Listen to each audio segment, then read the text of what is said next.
Go.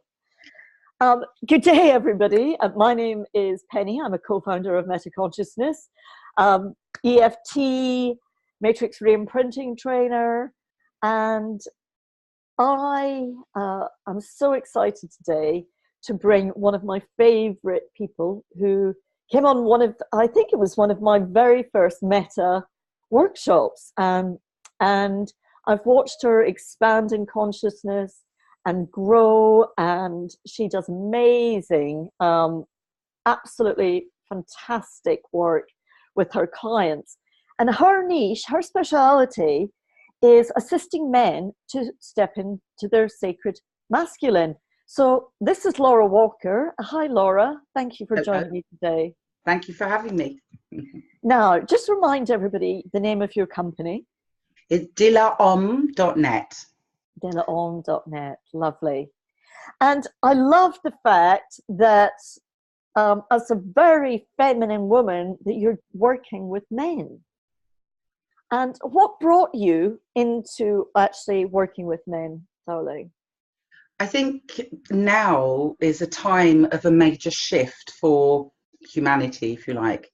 So more women are stepping into their sacred feminine, and there seems to be a huge market for the goddess and all the workshops teaching women to be comfortable as women.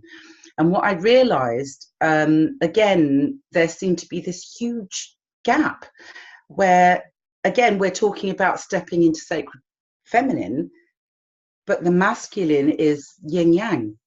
So I felt that I have actually experienced a lot of men who are like feeling lost. They don't know who they are. They know they don't want to be that old masculine bully, domineering, dominant. They want to be able to be in their heart space. And obviously with a lot of trauma, especially from millions of years of, you know, masculine and feminine being separated off and, you know, against each other, pitted. Yeah, and I'm so pleased that you said that, because I've seen that. I've seen that all my life. Working with men, and obviously we all have one thing in common, is that we have a father, whether he was in our lives or not. However, this divide that is, do you feel that social media has a game to play in this social divide as well, darling? Absolutely. I've watched it over the years, and there were times I've raised two sons. And the problem is, you know when we're going through a breakup or a fallout with our opposite sex, there's always this, men.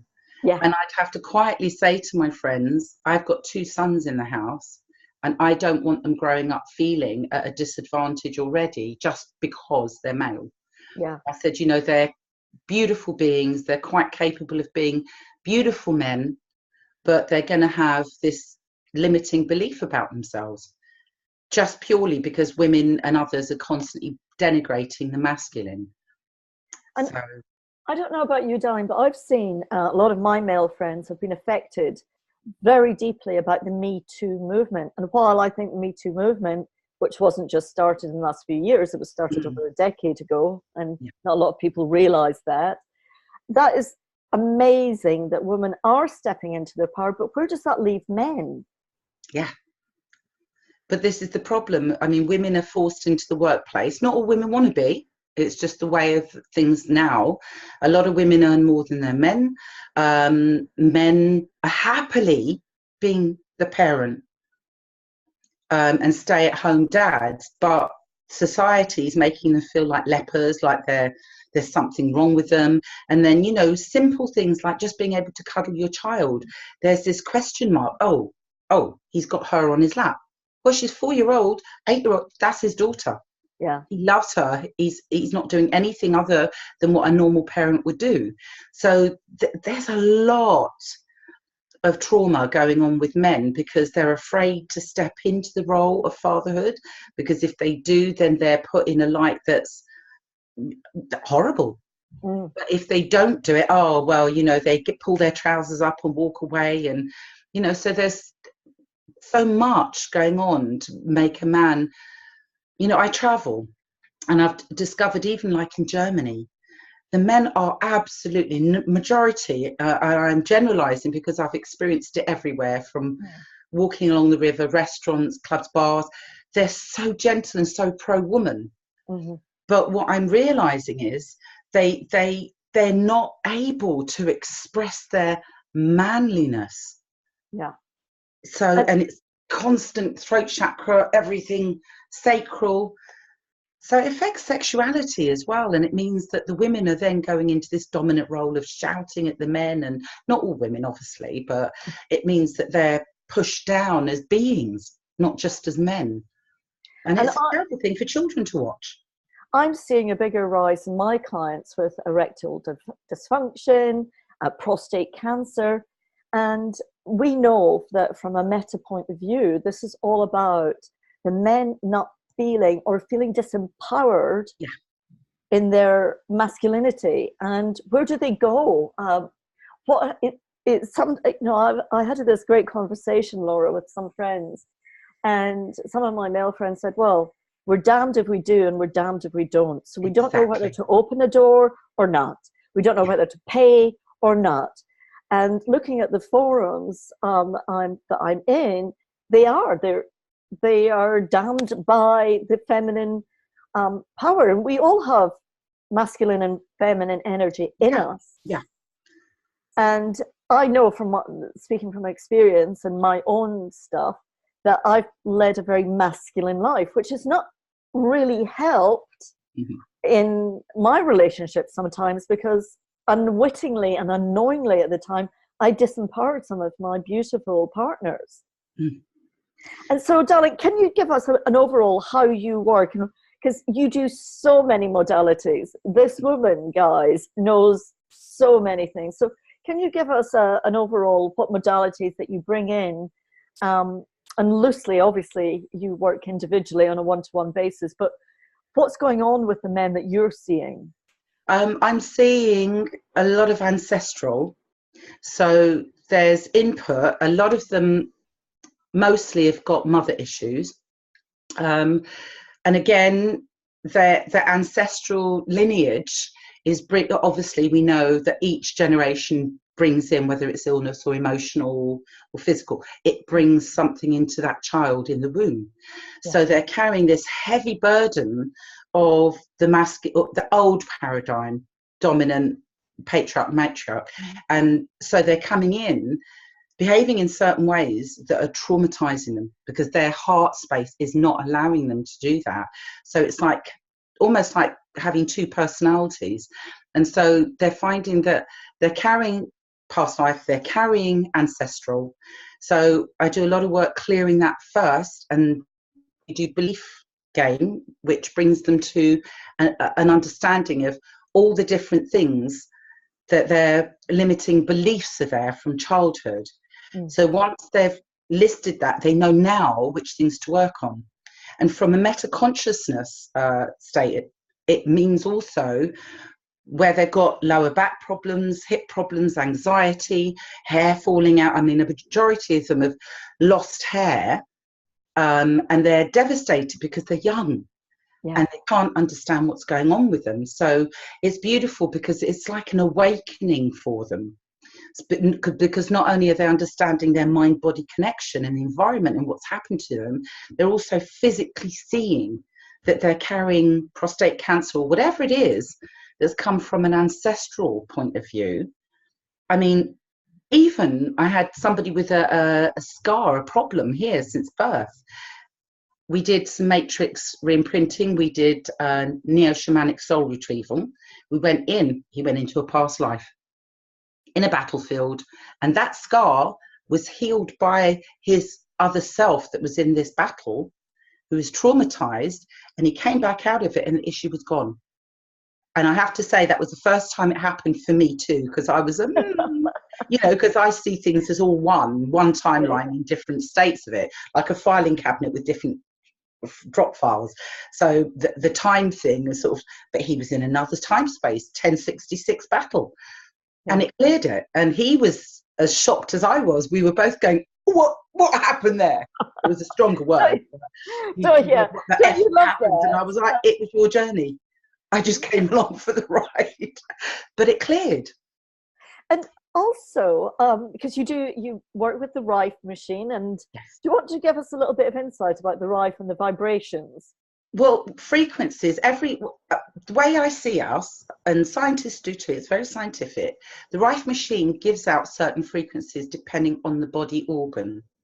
Works with the mind too. So whether you're schizophrenia, bipolar, depression, it has everything programmed in. So what I do is I switch it on. I do it quantumly as well. I don't have to be with you in the room. So what happens is I'm finding that it directly taps in. So you don't actually need to do the tapping because it hits the organ that's affected. So if you imagine every single organ has its own frequency. And what happens is together, you're one big orchestra. You're a living, breathing orchestra of sound, every organ. So the Rife machine targets a specific, let's say your liver.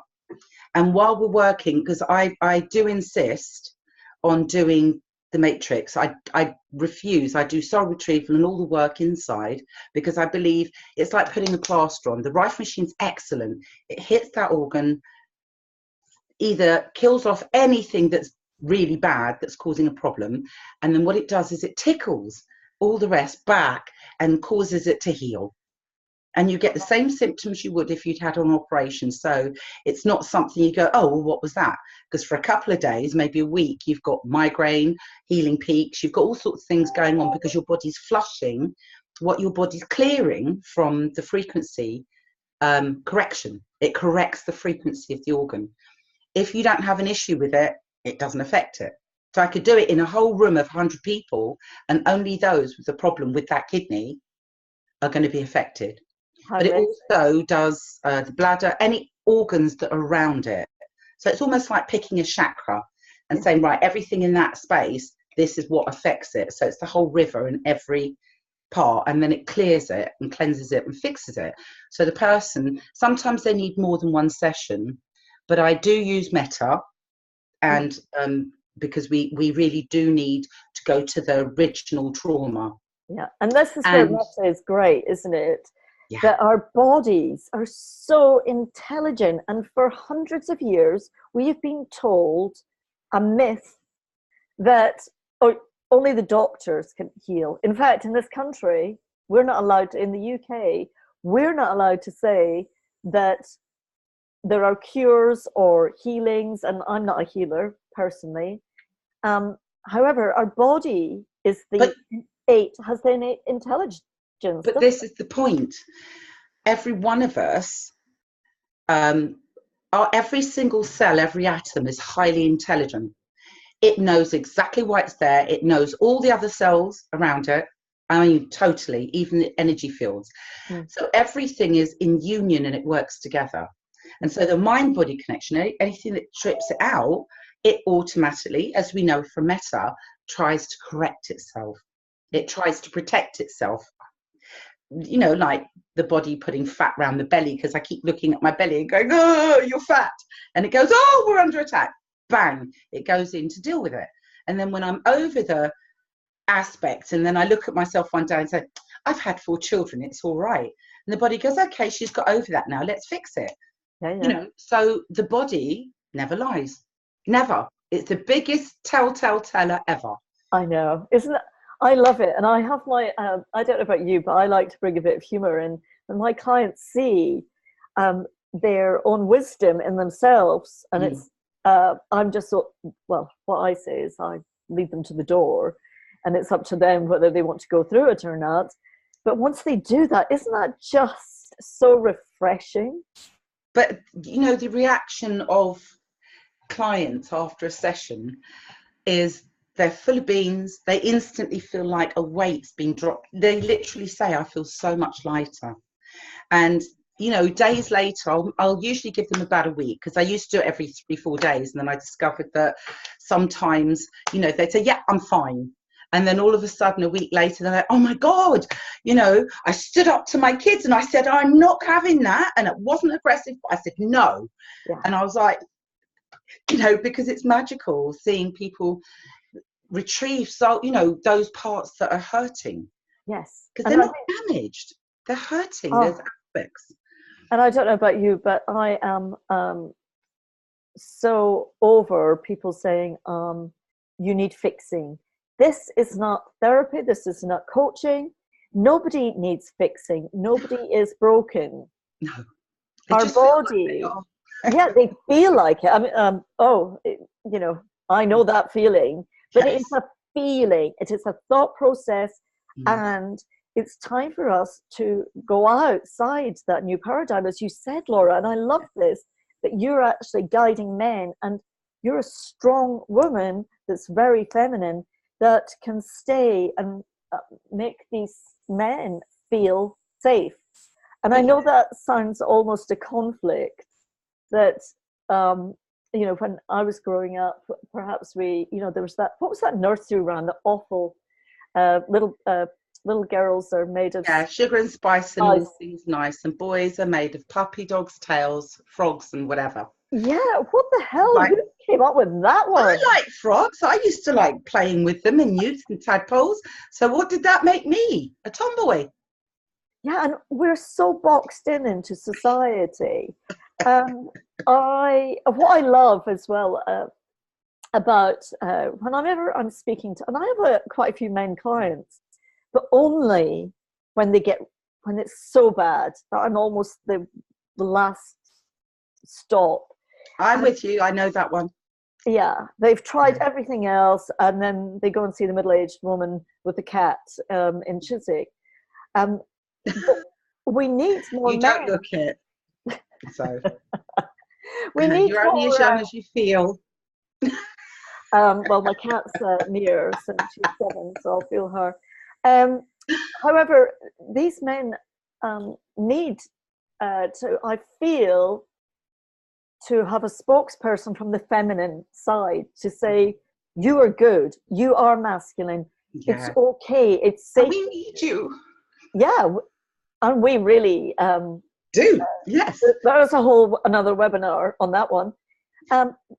But what was I just lost my track there.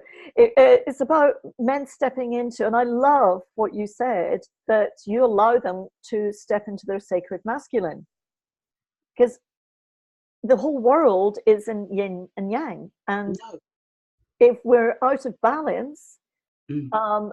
which a lot of people think that the world is out of balance at the moment, but what happens if it's not, and more men are stepping forward into their sacred masculinity and stepping into the true authentic self?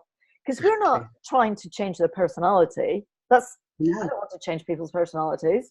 God, can you imagine? Oh, how awful the world would be if everybody was the same, No. No. everybody was one way or another way, or well, I'm a 7 in the Enneagram, so I'm not going to follow any rules or regulations. So I'll come out, let's do something completely different, which didn't always serve me in Look my at me life. at 55. I wanted a tutu.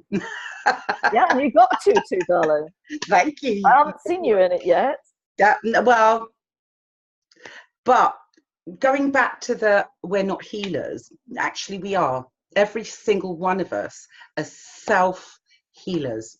Yeah. And just the fact that because I'm that's why I call it Dila Om, because Om is about love. And so it's understanding that you are a sovereign sentient being. You are in that, no matter what your culture is, your microculture, whatever's going on around you, religion, school, parents, it doesn't matter. You are still a beautiful being. And your beingness was there before all that other stuff got slapped on you. And so I work on the premise that if you can return to that and remember the exquisite, beautiful being you are, and have that love, and it takes time for self-love, but what happens is people start automatically shifting. And so the beauty of it is people then see, guys then see, this has been going on, it's not even my hat, I've been wearing all these hats, no wonder my head's And then what happens is as they clear it, they start to understand that inside they have this amazing ability for everything and anything that's working in a way that's not helpful to realign themselves and feel good about themselves. Yeah. And then they start getting happier, their bodies get more in wellness, in tune, and then they also notice when something happens. Whereas before, you know, even myself, before I learned all these amazing things, I now, if I get a slight sniffle, I'll think, what happened? Ooh. And now I'm able to actually self and go, oh, that's what it is. So I don't have to start taking lots of tablets and remedies and stuff, because I know my body's actually saying, okay, we can clear this up now. She's let go. Yeah. And that's the beauty of it. And going back to the whole body, and I actually brought up the whole point about erectile dysfunction, which is not talked about enough, and how it ripples through society, and it almost traps men into, it's like it's snake eating its own tail almost. That the more they feel impotent, the more they become impotent, and their partners don't understand, and then they start attracting women that don't have any self-worth or self-value issues, and it's a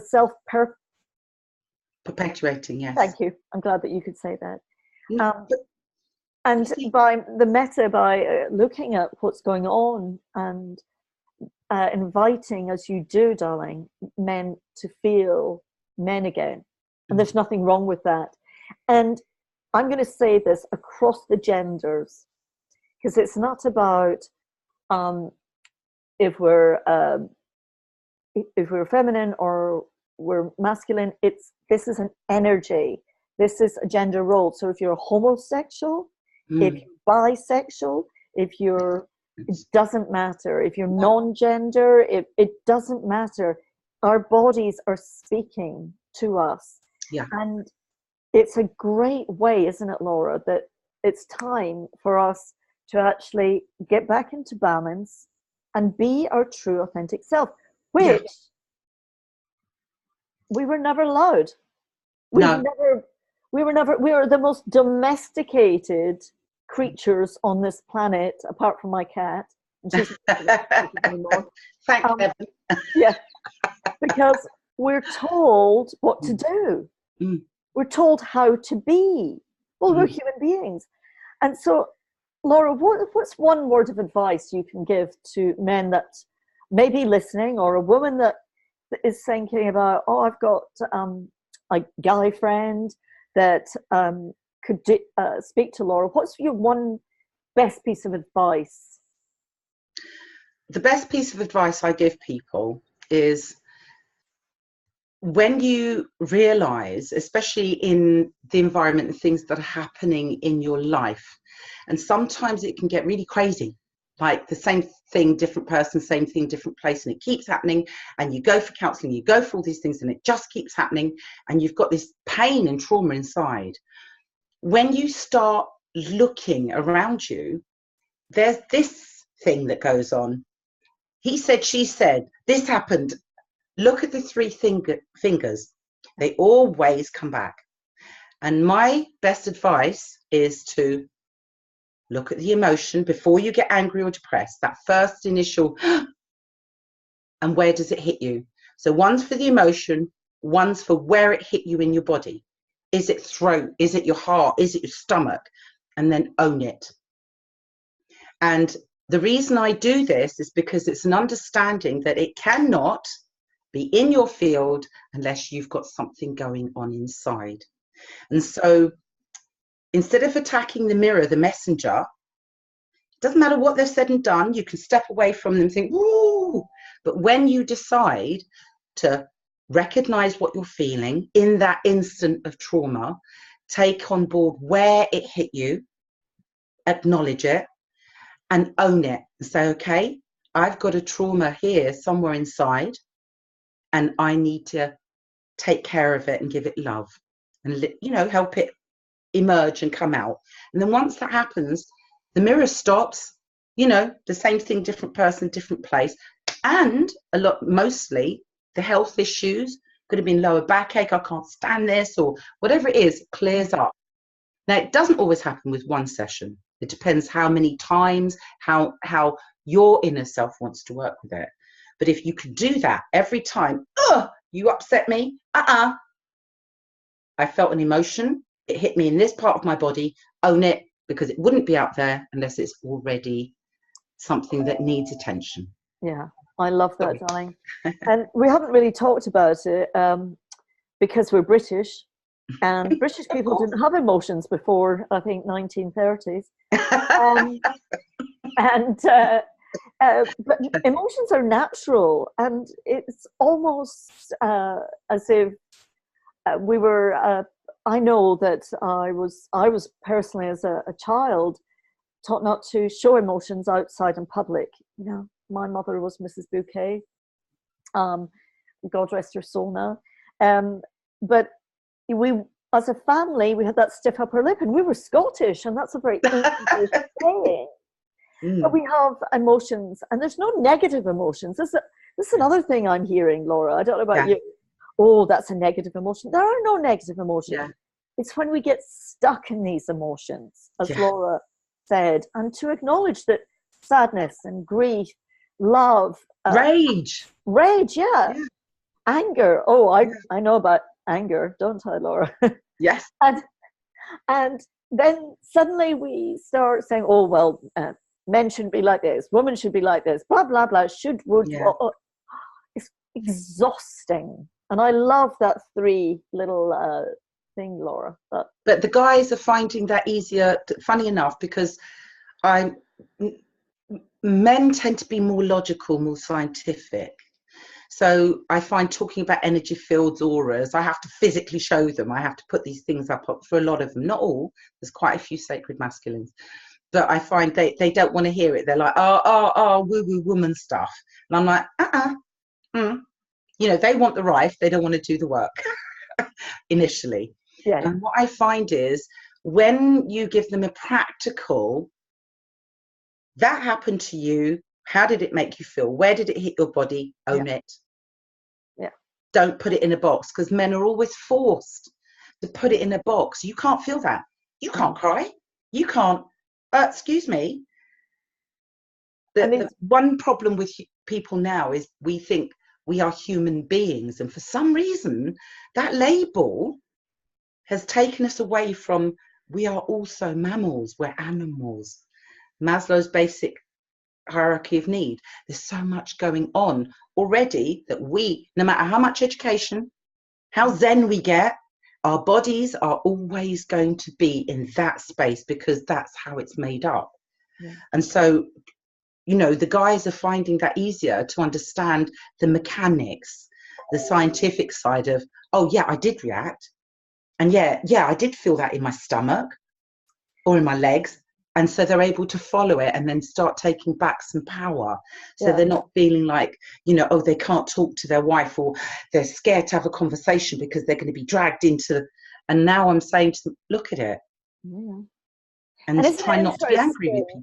What I find really interesting is that these, my people, my heroes that I follow, Bruce Lipton, who talks about epigenetics, who was I love Bruce. Rupert Sheldrake talks about the morphic resonance, masculine. Gary Craig, who created EFT, masculine, who learned thought field therapy from Roger Callahan, masculine.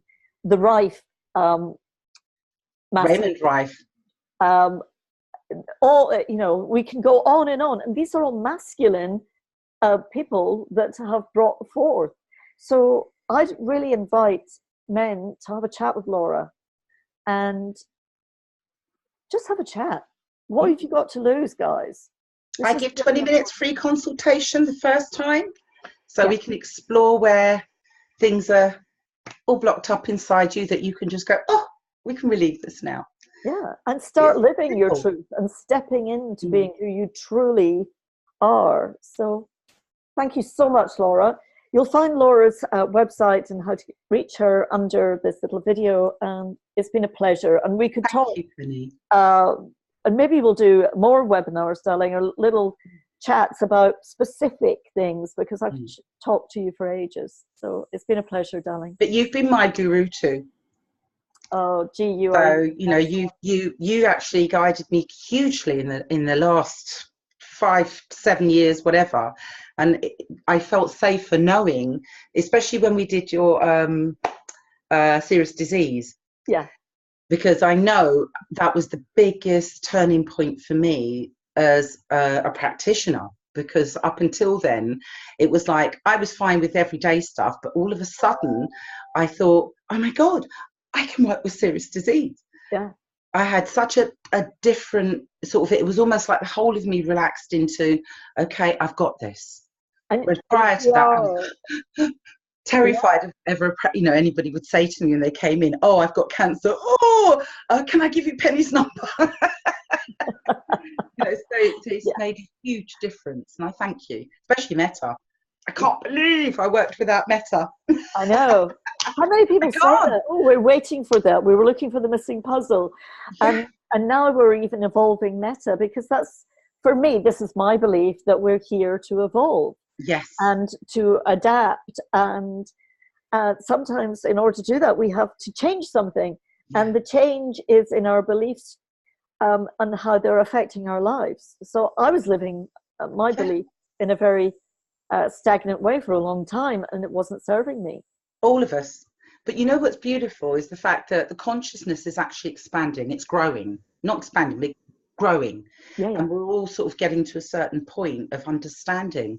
And the beauty of Meta, especially Meta, is that as you start to understand how it all works inside, Yeah. you start to realize that you're more than just a bag of skin with lots of things, cells and bones.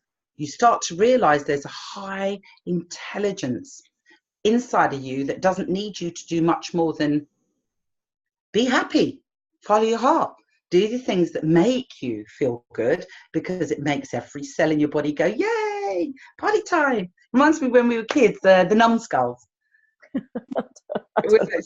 Now I see the cells as little living beings that go, oh, she's unhappy, let's sort that out. Oh, she's happy, let's make her feel great. So it's all about the consciousness becoming bigger in the field that we are part of. We're not separate. Yeah. And so it means that we all collectively grow together. Great. Not at the same time, but we all get taken up and up as each one of us understand who we are.